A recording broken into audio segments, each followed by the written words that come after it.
welcome to My First Dungeon, the tabletop role-playing podcast where, you know what? This actually doesn't feel quite right this season. Hang on. Carolyn, you mind taking this for me? Greetings and salutations. I welcome you once again to My First Dungeon, the tabletop role-playing podcast that endeavors to educate game masters of all stripes in order that they may construct and enact their first one-shot. Then we retire to the parlor to engage ourselves in a vigorous bit of discourse on the best of times and the worst of times in our game, and how we can make our next extravaganza the talk of the town. As you may have surmised, dearest listener, this season we will be playing Good Society, a game of estates and balls, sly glances and turns about the garden, at least on the surface. Underneath is a game about social ambition, family obligation, and breathtaking, heart-stopping longing. And in case you couldn't tell, the word parlor there actually has an extra U for anyone in the US. So, you know what kind of game we're playing. I can't introduce this game any better than that. So I'm going to bring out the game master for this season right away. The GM for this season is an incredibly talented comedian, writer, streamer, all-around multi-hyphenate performer. You can find her hosting Fuck, Marry, Kill Champions every week on YouJokes, on a number of Dropout shows, including Breaking News, Dirty Laundry, and Game Changer. You can also find her streaming multiple times a week on Twitch as Jacuzzi Tubs. And finally, if you've been listening to this podcast, then I think you will recognize her from our Die season as Anna, better known as the Fool Viper. I could say more, but I'm just dying to start this season with none other than Carolyn Page. Welcome to the show. Hello, thanks for having me. I'm so excited to be here. I'm so excited to have you back. How you been? Oh, I've been good. I've been filling my noggin with the finer things of the upper class in preparation for this. So I'm very excited to roll out all my British accents. As well you should. Carolyn, I know we had you on as a player for a previous season, but having you on as a GM, I've got a couple questions to ask you. And the first is, how did you get into tabletop role-playing games? Like, what was your genesis moment into this wide and wonderful world in which we find ourselves? It was actually through work when I was working at, I know. Great work. Yeah, what a time we live in. I was actually working at Dorkly as their on-screen host. And I'd played in, I think, one D&D session before that. And then we started a weekly show called Tabletop, where we did different little hacks of indie games each week. And so I did that for a long time and then kind of haven't stopped playing ever since. I love it. And now that you've kind of experimented with a bunch of different types of games through Dorkly, through Dungeons & Dragons, through this podcast, what are the games that are drawing your attention right now, other than the game we'll be playing this season? Oh my gosh. Well, my friend Chris Wolf has this hack called Night Tripper that's very fun that I've been playing that he's actually working on. He's a game designer, so it's like not even out yet. So that's been really fun to like watch a game kind of come to life and take shape as we're playing it and like play testing it. So that's really fun. I'm always on the lookout for new Magic the Gathering games from Wizards of the Coast that are like proper D&D, but just skinned in Magic the Gathering. Because more than anything, I love a tight world. Like I love good world building and good lore and good story. And the Good Society's got that in spades. So I'm so excited to play. And then when I asked you to be a game master this season, I gave you a whole list of games and you very quickly pinpointed Good Society. What about this game kind of drew you to this game specifically? What are you excited about playing in this world? I think the future of role-playing games are non-combat, like not life or death. I mean, things can be life and death in Good Society. Certainly there's war and there's, poverty and that kind of stuff that can sickness that can come and overwhelm you, but it's no one's fighting outright. And that's so much more interesting to me, those social dynamics, when a game can feel as high stakes as a life or death scenario, but it's just social dynamics. That's so fascinating to me. I think that's the future of the genre, and I think this is like leading the crest of that wave. So I'm excited to play. I think it's very optimistic of you to think that the group of players we've put together won't find a way to instigate a duel in this game somehow. That's true. But Carolyn, I think both you and I are novices at this game, so we can only talk so much about how to play this game. So I think instead it is time to turn to an expert in this game, and there is no better expert than the second guest on this episode. I would like to extend the heartiest of welcomes, the most cordial of introductions to our second guest. She is a writer, game designer, and co-creator of Story Brewers Roleplaying, and most notably for this episode, the co-creator of Good Society. A big, huge, grand welcome to Hayley Gordon. Welcome to the show. Thank you. That was the best introduction to Good Society I've yet to witness. So thank you, Carolyn, for that. Pew, pew, pew, pew, pew. Hell yeah. Very welcome. Hayley, before we kind of dive into the rules and the kind of specifics of running this game, tell me, what is Good Society in the broadest sense? So Good Society, we bill it as a Jane Austen role-playing. But really what it is a collaborative tabletop game for telling historical drama stories with your friends. Being a historical drama game, being something that is very inspired by like Jane Austen, is there anything that players or GMs should come into this game knowing if they're not familiar with that world? I think that a lot of people are actually familiar with the tropes of historical dramas, even if they are not hugely into that genre, because we are constantly exposed to it through various media and movies that we see around, and it seems to be pretty hot right now as well. But even if you don't know anything about those specifically, if you're coming in with a good instinct for the importance of relationships and the way that drama and hierarchy fit into the world, then you should be good to go. Lots of people have played this game without being into that genre, and they've had a good time.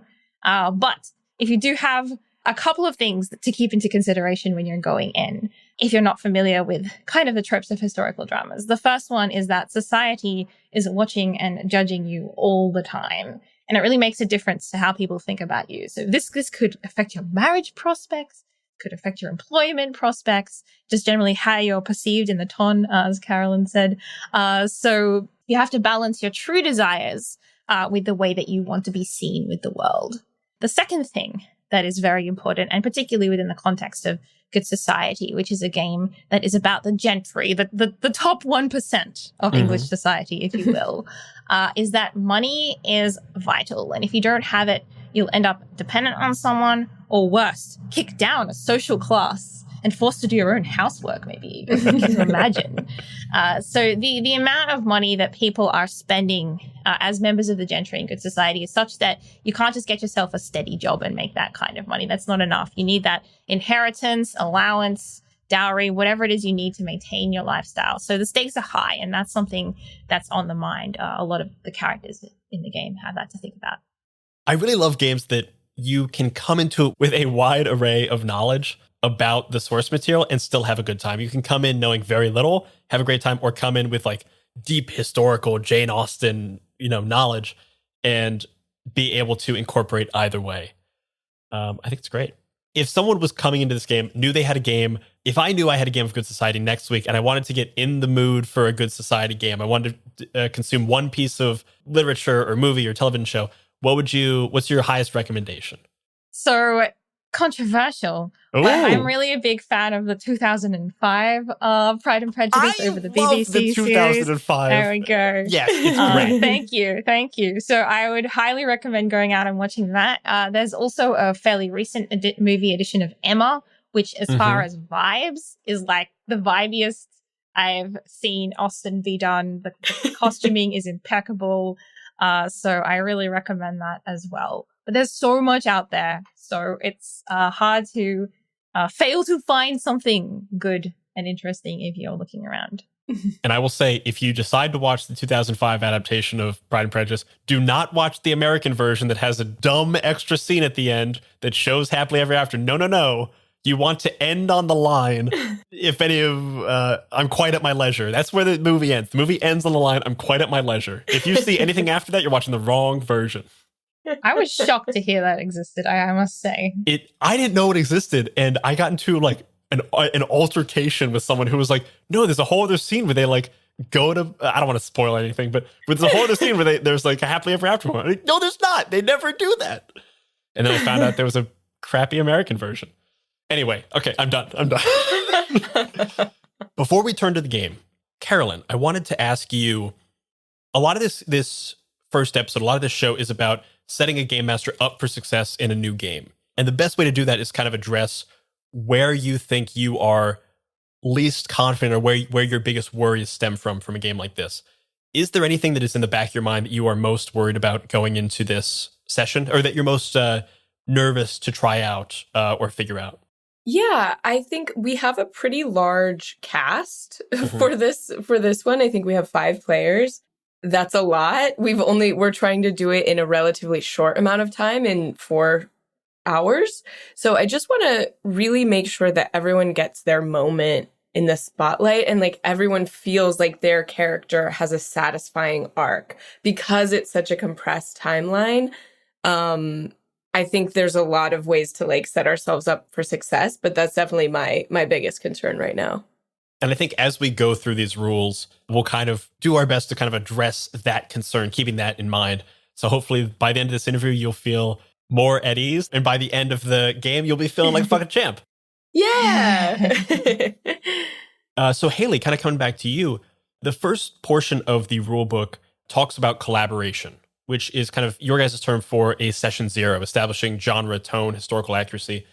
I found that session 0s are incredibly useful and important, because they very quickly, everyone agrees on the type of fun we're going to have.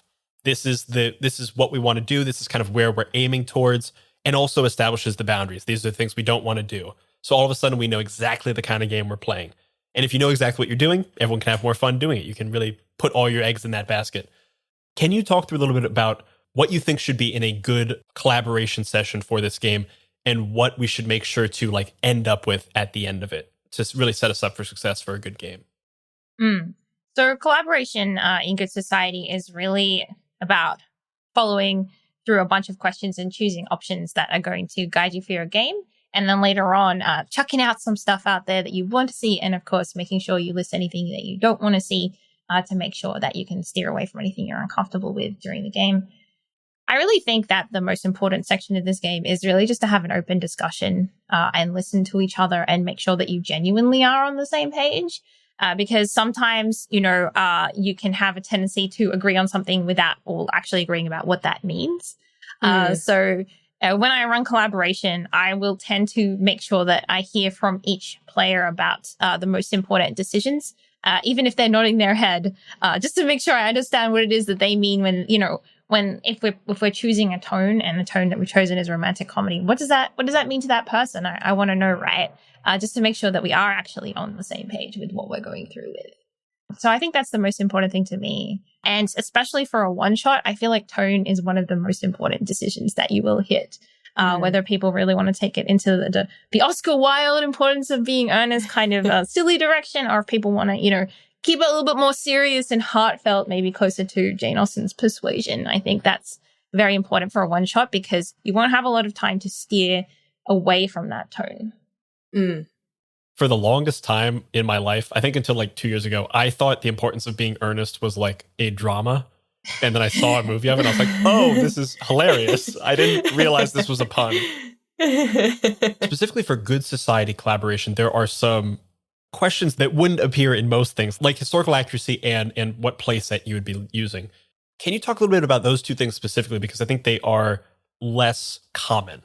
Yeah, so historical accuracy is really about removing barriers to storytelling, or engaging in something that you and other people both really love and both expect with each other to bring to the table. So if you play with a group that aren't that familiar, you have the option to play with, low historical accuracy, which is pretty much just like, we're going to tell a story. We're going to use whatever knowledge is in our brain. But basically, the most important thing to us is the story. And we're not going to stop the story to naysay each other and be like, hang on, that wasn't invented until 10 years from now.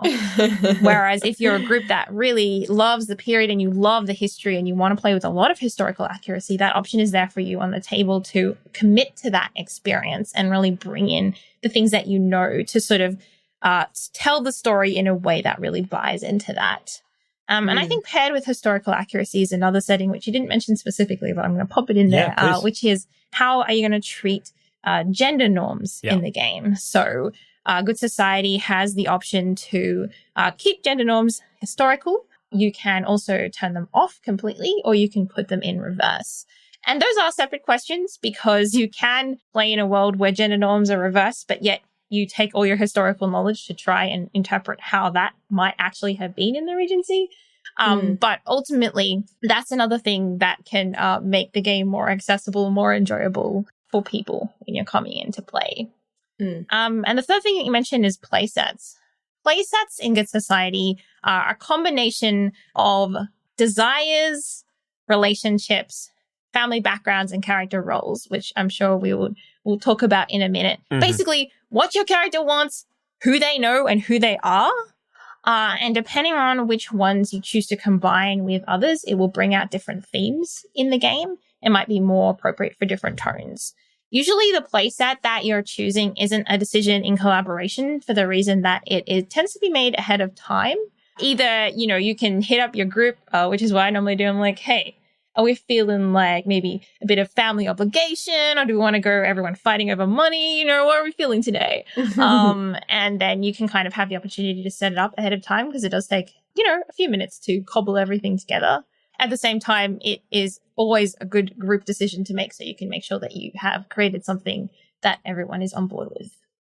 For character creation and using playsets, since we're doing a 4-hour one shot with a larger cast, I know the book recommends you use a playset in full. So use essentially all pre-generated characters and relationships, or like kind of a set number of things. I think that pre-generated is a bit of a misnomer here because really what it is they're kind of like sets of materials that inspire your character. They don't say anything about what your character is and who and the details of their lives or their story. And the playset that Carolyn is going to be using is one that I myself have run many times with completely different kinds of characters and completely different results. But what using it in full means is it just puts the pieces together a little bit so that it just takes less time for everyone to work out the basics of their character. But if you're playing for a longer game, you can choose those things yourself and put them together yourself so you have more control over the kind of person your character is, and how they fit into the world. I'm so excited for the character creation. I think that's one of the things I'm most looking forward to because it's just so satisfying the way that you've allowed players to build characters, like just giving them these small details about, okay, I have this a relative that hates me. Like there's so much color there that's like, it just sparks so many ideas about who this kind of person could be. So it's like a really nice wall to the house, and then you can build like the roof of your own character over it. I just can't wait. The first like GM-less game I ever played was Wander Home, and we talked to Jay Dragon about the game before we played, and Jay was talking about how those characters don't come alive until you start asking questions of each other as part of the character creation process. And since then, like that really opened my eyes to how important that is in character creation and how like helpful that is. It just like it gets you so much further into the game before you even start. And I think games like this that do that like right out of the box it's such a boon to any game master or facilitator because so much of the heavy lifting is done right there up front. And it's just great. I don't have a question for that. I just wanted to say it's great. And that's the thing for Good Society, why you have to sort of sit down and do it all together because who your character is going to change a lot depending on whether someone else is saying, hey, you are my old flame, or hey, you are my deepest rival. Right. Knowing the group that we've put together, there's going to be some fun interplay between this. I'm very excited. Yeah, we have a really wide breadth of like experience. Like one of our players I think she could easily write a graduate level thesis she's named after a Jane Austen character. Wow. Like I know she knows like period dress. She knows all the historical facts. And then on the other side, I think we have a player who's like, doesn't have any knowledge, maybe passingly aware of who Jane Austen is, but so I'm very excited for this like mishmash of chaos that's going to happen. It's gonna be a time. It's gonna be a time and a half, and it's gonna end with them all getting married to each other.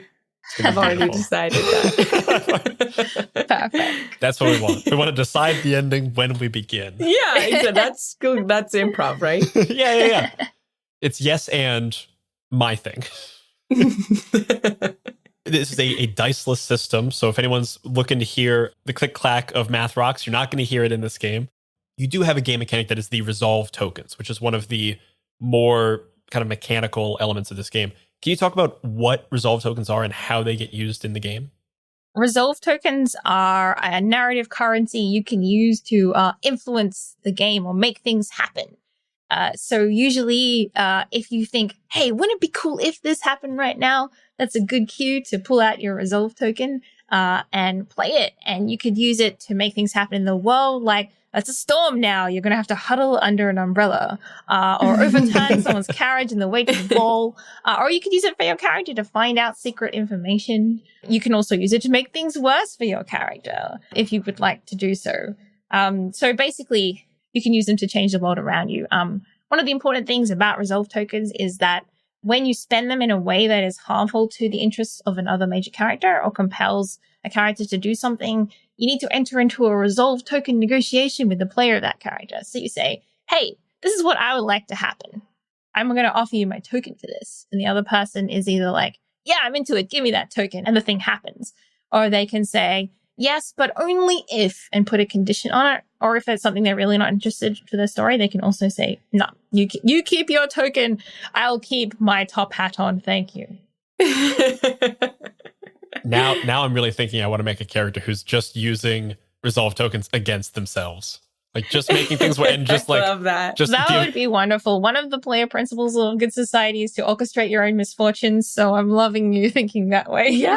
I find that I don't get to play very often. I end up being game master or facilitator in some way. And every time I do play, I found that I've begun tending towards like lovable losers or people who are just like who are just bad at things. Not like they're statistically and mechanically bad at things. And I have a lot of fun doing that.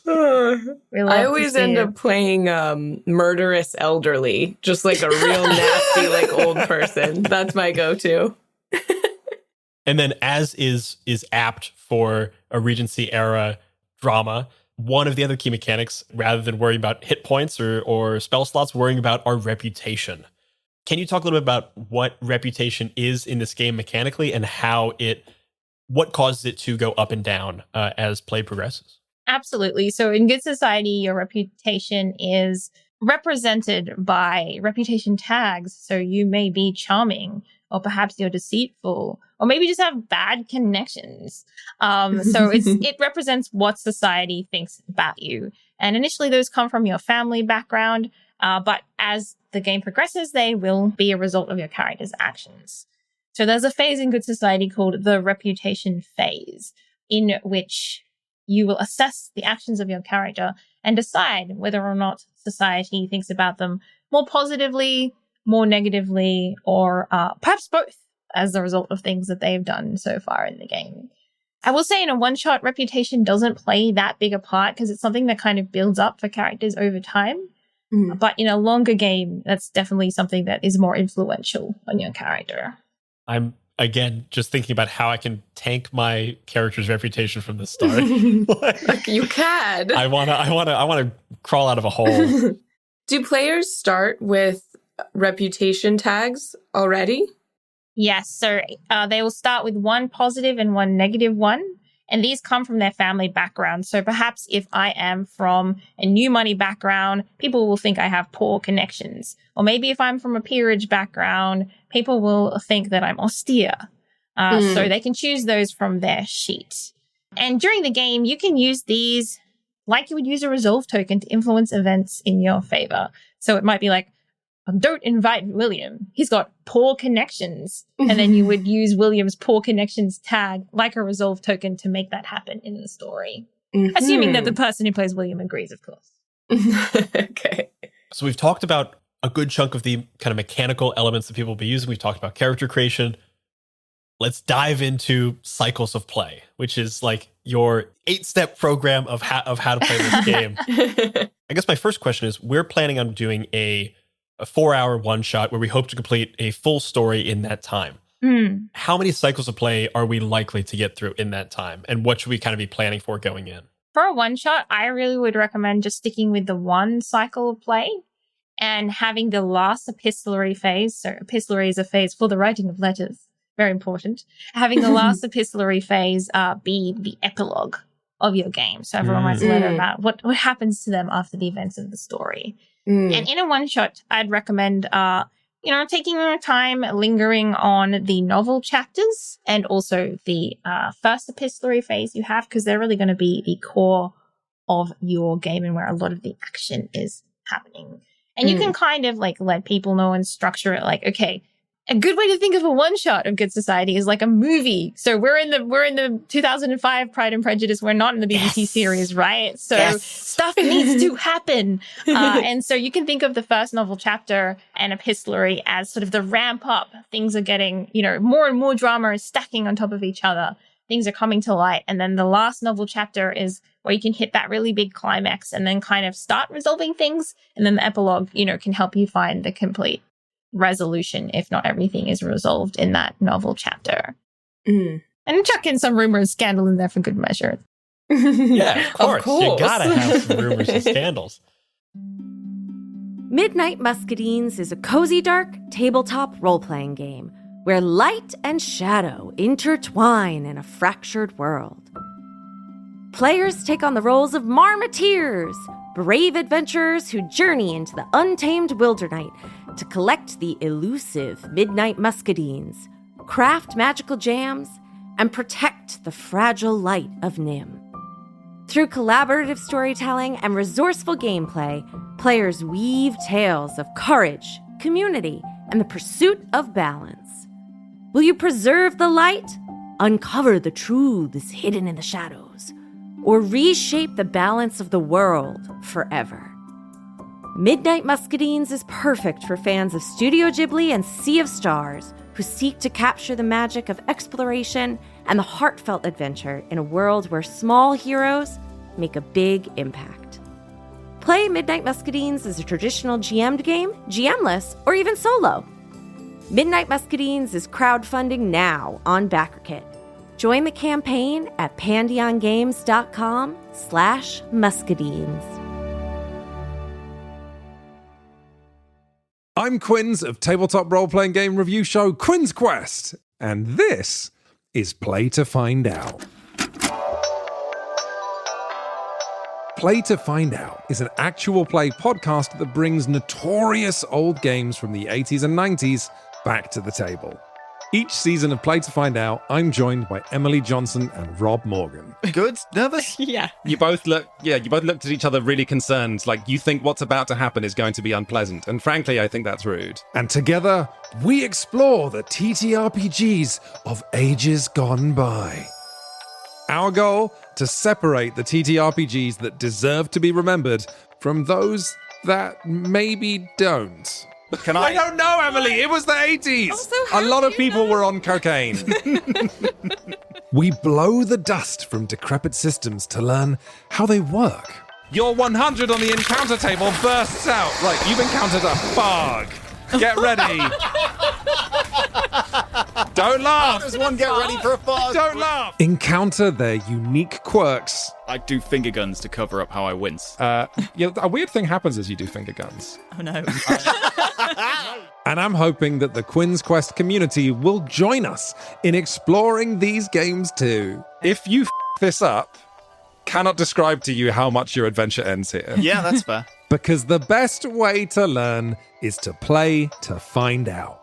Play to Find Out is available now on the Quinn's Quest Patreon, but the first episode of each series streams for free on the Quinn's Quest YouTube channel and wherever you get your podcasts. Anyway, you failed the Earth Tech roll, and you made jokes while I was doing my exposition, so you don't get to hear any more. Oh, no. Come on. I was shook.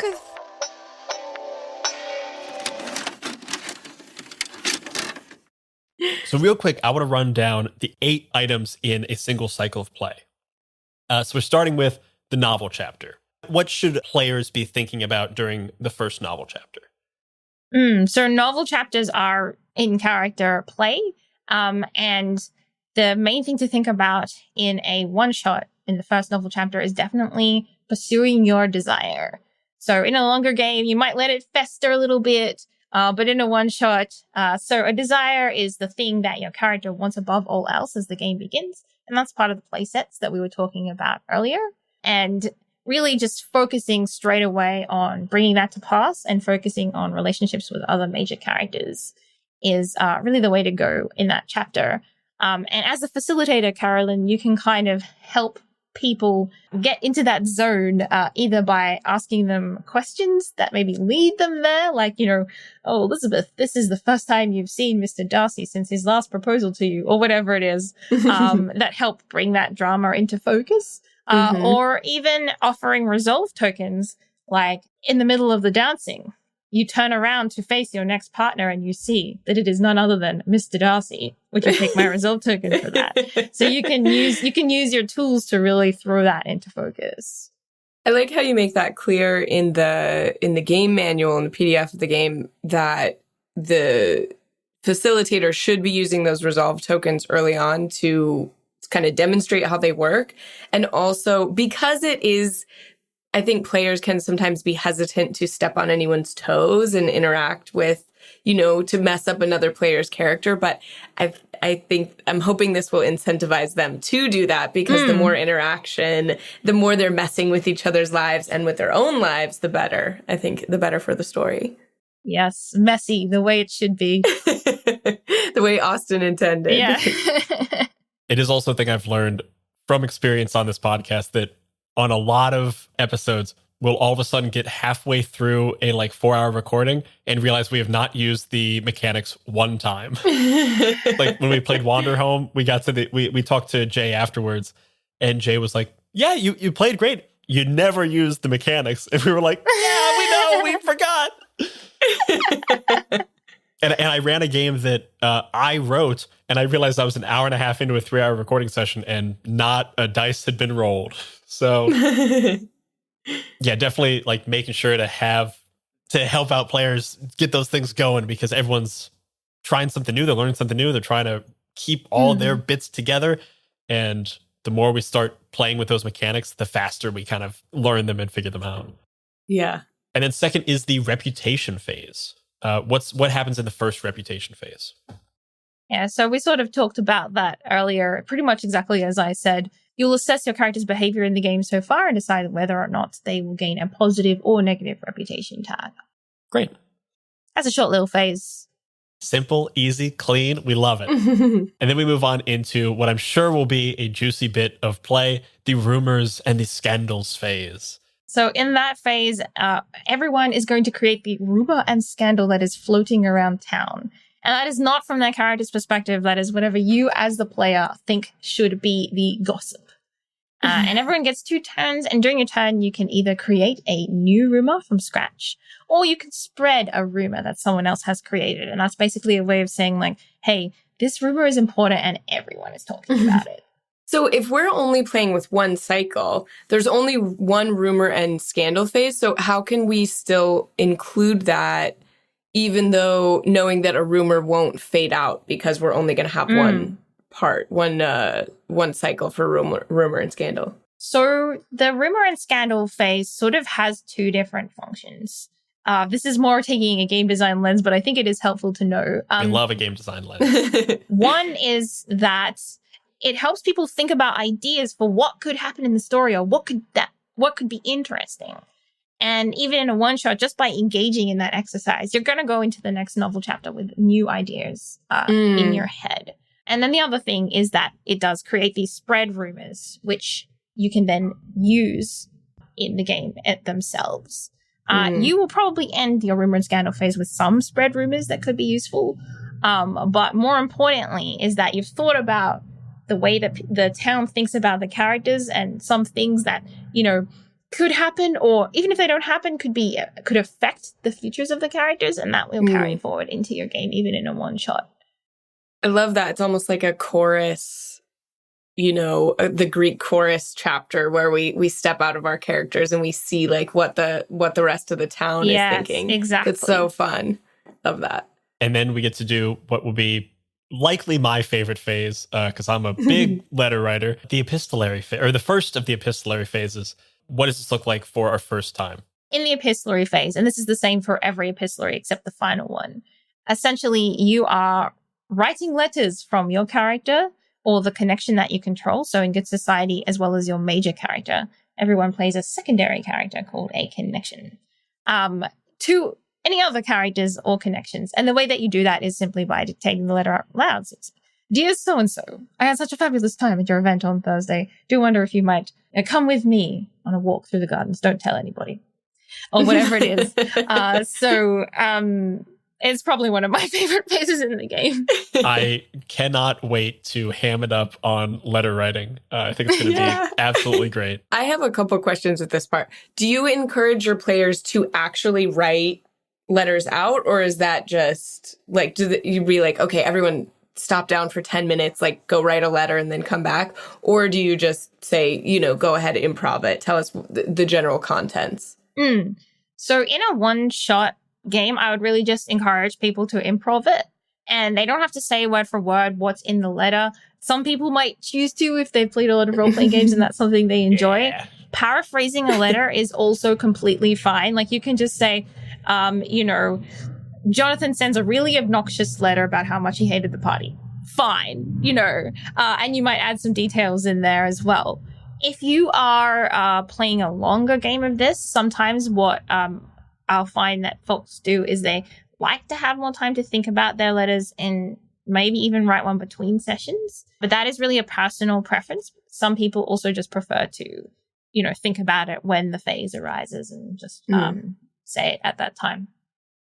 My second question is not to do with anything mechanical. It's just curiosity. Have you ever had a game that you've been a part of where someone has been playing their connection character and then they fall in love with that character and they're like, I don't want to play my main character anymore, and the connection character like rises to be a main character? I don't think that I have seen somebody actually switch in the duration of the game, but there is definitely many games I've seen where those two characters have become equally important. And maybe even the connection is getting more screen time than the major character, and the person playing them is so happy with that. They're like, what if my connection was there? And you're like, or your major character? And they're like, oh, my connection. I feel like that's definitely going to happen. I think when it comes to connections, you can play it a bit more fast and loose than you would with your major character. And sometimes that creates characters that are just very lovable or very stupid and thus very lovable, or, whatever it is. So people do tend to enjoy that experience. This really feels like the player's version of the DM's curse of having the inconsequential NPC becoming like the most important NPC of the game. Yeah. Which I'm very excited for everyone in the game to have to experience, because it's the bane and love of my existence. But I do think in a one-shot, it is well served to keep the focus on the major characters, just because that's the source of the dramatic tension in the game. And I love connections. I love to see them. But often when they first appear, they they'll slow down the pace of drama, which is fine if you have a little bit more time. But in a one shot, where you want to get those sort of little arcs, as you were saying earlier, Carolyn. Sometimes, unless you can think of how you want to use that connection in that scene, it's probably good to keep the spotlight mostly on the major characters. Cool. And then part 5, we're moving back into another novel chapter. And we'd said before, this is kind of where we should be seeing kind of a climax, or, the top of the story happening. any other things we should be thinking about when we hit that second novel chapter? I think that's the main consideration in a one-shot. Definitely thinking like, this is the last time my character is going to appear on screen, so to speak. The epilogue is just, the disembodied voiceover of your character over the ending sequence, right? So if this is the last time my character is going to get to do something, what do they really need to do before this story is over? Just hit that hard.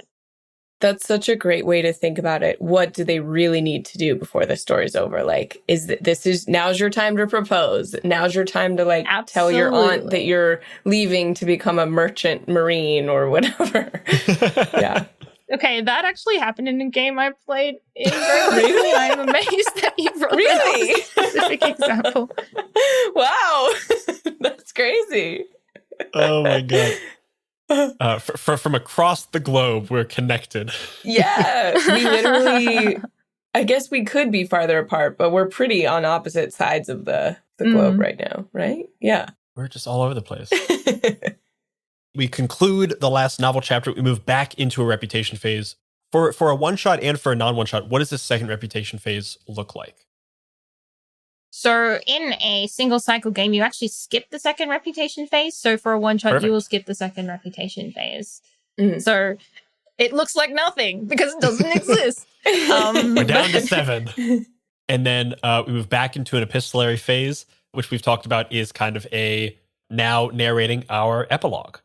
As far as hitting and ending hard with your final epistolary phase, this is the last thing you get to do. This is the thing that's trailing over top of the credits. Any advice for Carolyn to make sure everyone is kind of hitting those moments and everyone has their big moment in the sun? And also for players to make sure that they make their literal last thing they get to say as exciting and powerful as possible. I usually let people know that their epilogue can be any time that they would like. So it can be something that's 2 weeks later or it could be 2 years later. And I find from that, people will naturally find the story that they want to tell in the epilogue. I think people really hit their big moments actually in that novel chapter, the last novel chapter. And when they get to the epilogue at that point, it's more just about wrapping up the loose ends and putting a button on their character's story, and people tend to intuitively know what it is that they want to do to wrap that story up. Maybe finding a nasty end for a connection that was particularly cruel or something like that. Definitely could be. Very Rosencrantz and Guildenstern moment. Yeah, they're just dead. The last phase is the upkeep phase. For longer games, what would players be focusing on during an upkeep phase? Yeah, so upkeep is really about checking in, making sure that everything is on track for you to continue your drama. It does have some administrative elements like refreshing resolve tokens and that kind of thing. Primarily what you're doing is checking in with your collaboration settings, checking in with your desire to make sure that they're still the right things for you to be going into the next cycle of play with. And in a game that's sort of substantially longer, we're talking 5 or more sort of sessions, you might also choose to use an inner conflict, which is the 2 wolves inside your character arguing. So if you use that gets established and progressed during the upkeep phase as well. And that, ladies and gentlemen, is a cycle of play. Yeah! Which we love. So we'll only be using 6 of these 8 things, but for longer games, we would be using them all. We've been talking mostly about one-shots and short games. Are there any other tips and tricks that you'd want to share with people who are planning 5, 6, 7 session games that would be significantly different from what we'd be doing in a one-shot? I think with a longer game, you are well served to sort of take the time in your first cycle to use that, or especially the first novel chapter in epistolary, as more of an introduction to set up the status quo of your characters, what their lives are like, what their relationships are like. From the, before you, and then you can take the drama from there. You can linger on it a bit longer and really bring in those connections and see their importance in your story. I think with a longer game, I think the most important thing is just making sure that you're keeping the conversation going, out of character, about where you want to go with the story. You don't have to know what's going to happen, but sort of which way you're pushing, where your vibes are heading, what you're interested in, and keeping your cards on the table rather than up your sleeve. So Good Society is really a game about collaborating. You know, you don't want to be like keeping an out of character secret from people unless you're playing with hidden information, but that's a whole thing. Like generally you want to be telling people, you know, what you are thinking, what you're wishing, so that you can all work together. I think that's so intriguing. That's such a fascinating way to play a character and be in a collaborative situation, because it allows other people to be in on your drama. So if a dramatic moment happens for one character, everyone's privy to that. And I think that's so cool, because sometimes we want to keep secrets. We have these in role-playing games, we have these big epic characters that have dark backstories and secrets. And so we want to keep those. But this as you said, puts all your cards on the table. I think that's so fun. Absolutely. In Good Society, you can bet that if you have a skeleton in your closet, someone else's character is going to be getting up in your closet pretty quickly, because they know that the player knows that skeleton is in there and they want to open that closet. So that's kind of like part of the charm of it, I think. I want a closet full of skeletons. That's all I want. You can have that. You can have that in the game. I say all this now that I want to have like a lovable loser and like I want to put him all the way down, but I'm sure I'll somehow end up being like I'll end up being the exact opposite of that and still having a great time. So we talked through the majority of the rules that we need to focus on, especially for a one shot. There are some additional rules that you would maybe use for longer games, something like hidden information. I want to kind of turn it to you, Hayley, about what your best advice is for people who are trying this for the first time. And I think we've touched on a lot of this throughout the interview, but are there any other generic kind of like best practices or maybe like traps that you've seen people fall into or you yourself have fallen into when you were playtesting that if this starts to happen, you're probably going down the wrong path? Or if you're doing this, you're probably doing something right? Yeah, absolutely. So I think in terms of best practices, so before I'll say it again, Good Society is a conversation at the end of the day, most of the time. And that is a conversation that you should be having together. So from a facilitator standpoint, sort of one of the best things you can do is ask questions and listen to the answers, and then integrate those answers when you ask more questions later. And you can ask open questions to help people flesh out scenes. You know, what are you wearing to the ball? What's your outfit look like? Or even, this is your grandmother's house. What's the thing you hate most about it? But you can also ask those leading questions that I was talking about to help people focus on the drama or the things that are important to their characters. And people will give away a lot in their answers, and you can take that and you can use that later as well. And exactly as you mentioned, Carolyn, about what you wanted to do with this game, helping people to get the time that they need to play out the stories that are important to them, and that, you know, everyone's story is important and significant, and just moving the story to the interesting points. And I cannot stress this enough, that when you are facilitating, you do not need to make up the story, but rather your job is to help everyone, you know, sort of work together to follow the natural consequences of the story. So you can think of it yourself as setting up the Jenga tower, and then you can watch all the other people as they struggle to pull the pieces out, and eventually the whole thing's going to get knocked down, right? So you're just helping to set that Jenga tower up again and again, so that there's always a bit of drama ready to pull from and play out. And sometimes in a longer game, the facilitator may actually introduce events or twists if they feel like the story is getting slow or they have a great idea. Absolutely can and should do that. But in a shorter game, really, you're not going to have a lot of time to pull from the Jenga tower. So it's about making sure that the drama that's already there, like, comes into focus. Right. And trusting players that when you take their two characters that hate each other and make them dance together at the ball, sparks gonna fly. I think that the pitfall that people most commonly fall into Good Society, and this is really as a player, but something you can totally watch out for as a facilitator and notice if it happens. There's sort of two most common ones. One is the one that we talked about a bit earlier, which is people keeping secrets from other players on the table. And then they want to pull their secret out, but everyone is like, hang on, what's happening? What's going on? How did we get here? Didn't really want to go there. And it just can create a lot of collaboration issues later on in the game. The other one that I see is people pulling into a space outside of what is contemplated in collaboration. So generally what the game asks people to do is stay within the space that you define in collaboration. So, okay, if my tone is drama, I'm not going to have a scene where 5 llamas enter and I ride them off to the sunset. Fair. We're exploring a more serious tone here. But sometimes people will pull out of that or really uncomfortably play at the edges of it. And that can either be because they don't really understand what you decided in collaboration and they don't realize that they're doing that, or they are not really thinking about it and they're just doing what's natural for them. And that can cause the whole game to pull in a direction, or it can make everyone kind of like unsure of what's going on.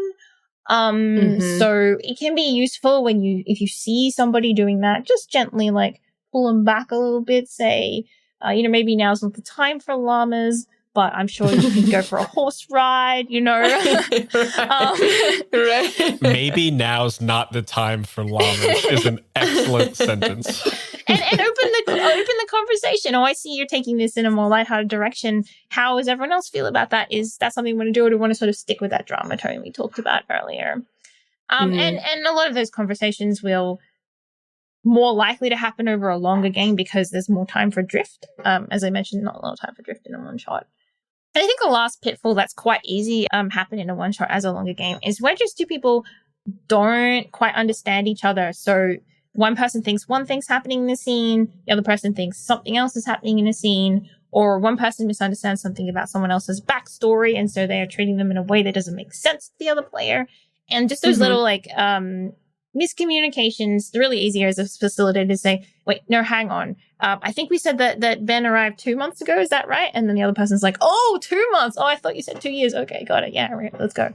Or whatever it is. So just people being at cross purposes and you as a facilitator, you can see it, but they are in a scene and they don't really understand what's happening. So just jumping in to sort of help people get on the same page. And pretty sure that everything I've just said applies to all role-playing games. But hey.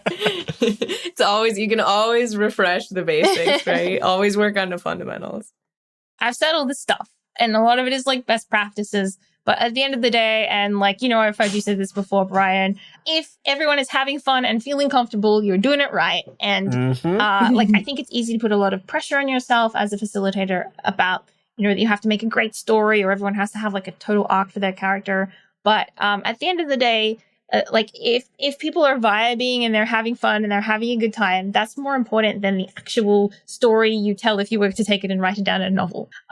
So I think just if there's space to relax and enjoy it, I think that's the most important thing. Oh, I love that.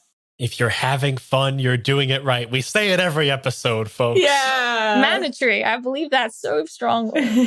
And it's worked out for us so far, and I think it will continue to do so with this game. Carolyn, the last thing I want to talk about with you specifically is we've talked about a lot of stuff. We've tried to address a lot of your concerns. How do you feel from the start of this interview? Do you still have any of these worries? And then kind of where are you feeling most confident in this upcoming game, and where are you feeling the least confident? Well, Hayley's actually put a lot of my worries to bed, which is great. I know you're making a podcast, Brian, but this has been very helpful for me. So, hey, the podcast is secondary. I want to set you up for success so we have a fun game. Yeah. I think the just really clearly walking through the cycles of play feels like such a strong foundation and ladder to climb up that really guides that I think is really going to guide the story and guide us. That's making me feel a little bit better about like time management stuff. And also I think we've said it a bunch of times, but like the spirit of the game is collaboration. The heart of the game is collaborative storytelling. And I know our players. I love all of our players that we're going to be playing with. I trust them all. And I also feel very comfortable talking with them and being like, hold up, that's not quite what we agreed on. Like, let's run it back. I feel like I could totally do that with these folks. And they'll also all be in on the cycles of play. They'll also know, okay, we've been in the novel chapter for, a little bit. We're going to be probably moving on to reputation soon. Or like, okay, we spread that rumor. Now I better start thinking about my letter. So I think they'll be able to manage the pace as well. So it's not just all on me. I guess I'm least confident about keeping track of everything, but that's what Google Docs are for.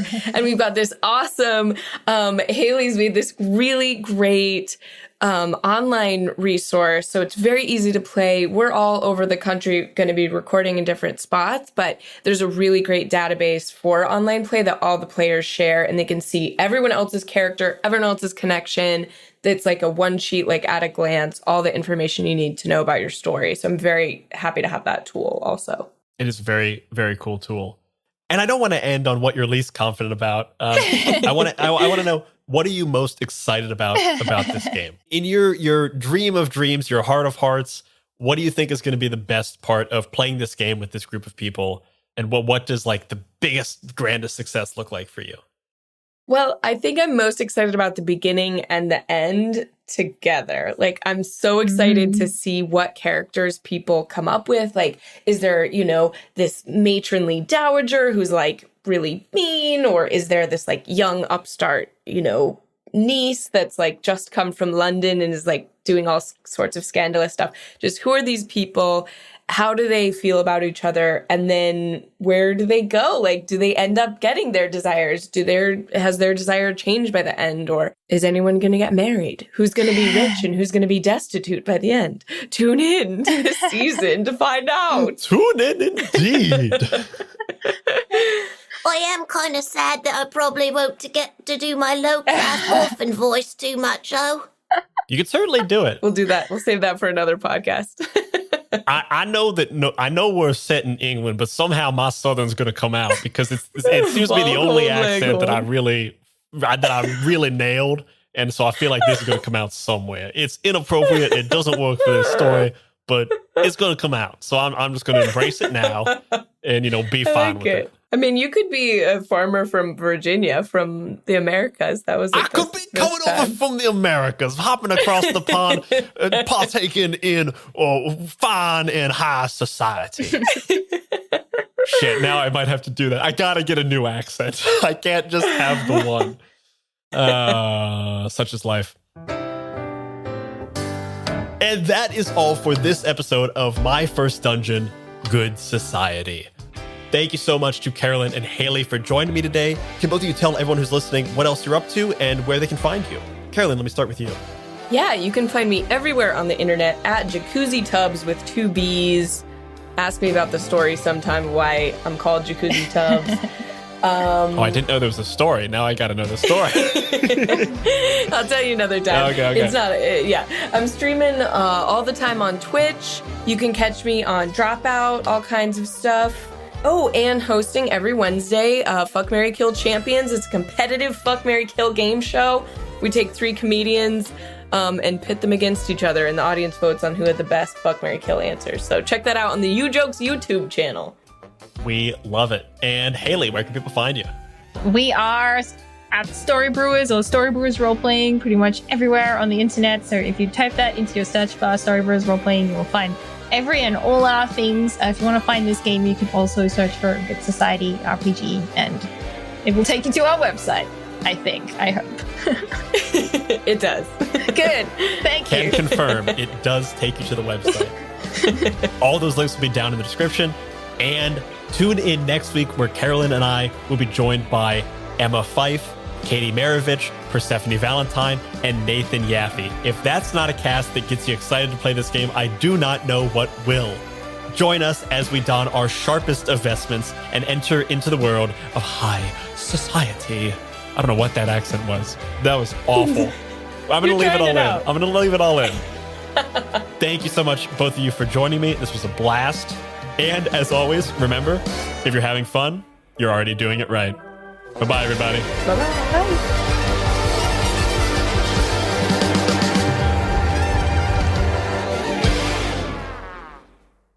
Hey all, it's Brian. Real quick before you go, if you like this show and you want to support more great seasons, you should head on over to patreon.com/myfirstdungeonpod and jump into the Dice Pool. That's the name of our one and only Patreon tier that's just $5, where you'll get additional actual plays and extended talkbacks each and every month. We'll see you there. Splash. You like us. You really like us. At least I assume that you do, as you've listened to every minute of this episode. And yet you haven't already left us a 5-star review? Ugh. Well, what are you waiting for? Get over to Spotify or Apple Podcasts and leave that review now. It's always wonderful to hear words from our adoring fans. Getting more ratings helps people find the show and love it as well. And we love to hear your nice words. So head over to Spotify and Apple Podcasts and leave us that 5-star review. Ta-ta!